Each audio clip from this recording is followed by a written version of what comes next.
ஆண்டவராகிய இயேசு கிறிஸ்துவின் நாமத்தினாலே உங்களுக்கு வார்த்தை சொல்லுகிறேன். பாருங்கள், இப்போது நம்ம ஜான் ஜெப்ராஜ் அவர்கள் ஒரு செய்தியில் இந்த மாதிரி சொல்லியிருக்காங்க.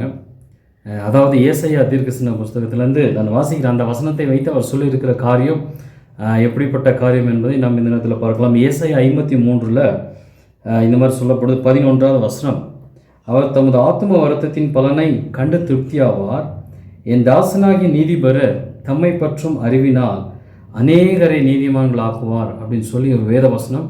இதை கோட் பண்ணி ஜான் ஜெப்ராஜ் விஷயம் சரிதா அப்படின்னு உங்களுக்கு படிச்சுன்னா நீங்கள் எப்படி அதை புரிஞ்சுக்கிறீங்களோ அதை நீங்கள் கமெண்ட்டில் தயவு செஞ்சு நீங்கள் ரிப்ளை பண்ணலாம்.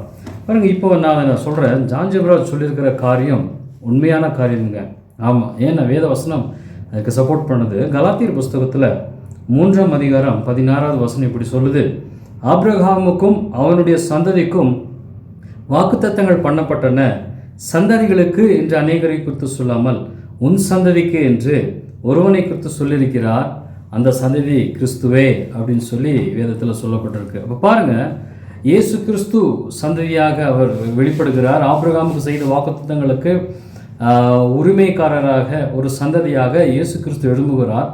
அவரை யாரெல்லாம் விசுவாசிக்கிறார்களோ அவர்கள் எல்லாரும் அந்த சந்ததி என்று எண்ணப்படுகிறார்கள். அதாவது விசுவாச மார்க்கத்தார்கள் ஆபிரகாமுடனே ஆசீர்வதிக்கப்படுகிறார்கள். விசுவாச மார்க்கத்தார்கள் ஆபிரகாமுடைய சந்ததியாக எண்ணப்படுகிறார்கள். எப்படி அப்படின்னா, நடுவில் இயேசு கிறிஸ்து இருக்கிறார்.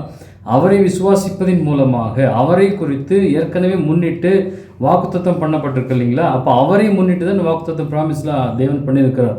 இப்போ இயேசு கிறிஸ்து வருவார், அவரை யாரெல்லாம் விசுவாசிக்கிறார்களோ அவர்களெல்லாம் நீதிமங்களாக ஆக்கப்படுவார்கள், அவர்கள் அந்த சந்ததி என்று எண்ணப்படுகிறார்கள் அப்படின்னு சொல்லி வேதத்தில் அழகாக சொல்லப்பட்டிருக்கு. அதனால் சரியான காரியத்தை நாம் புரிஞ்சுக்கலாம். அந்த சந்ததி யார் அப்படின்னா நீங்களும் நான் தாங்க. நாம் எல்லாருமே நீதிமான்கள் ஆக்கப்பட்ட சந்ததியாக, தேவனுடைய ஆசீர்வாதங்களை பெற்ற சந்ததியாக நாம் இருக்கிறோம் என்று வேதம் உறுதியாக சொல்லுதுங்க. ஆமாம்.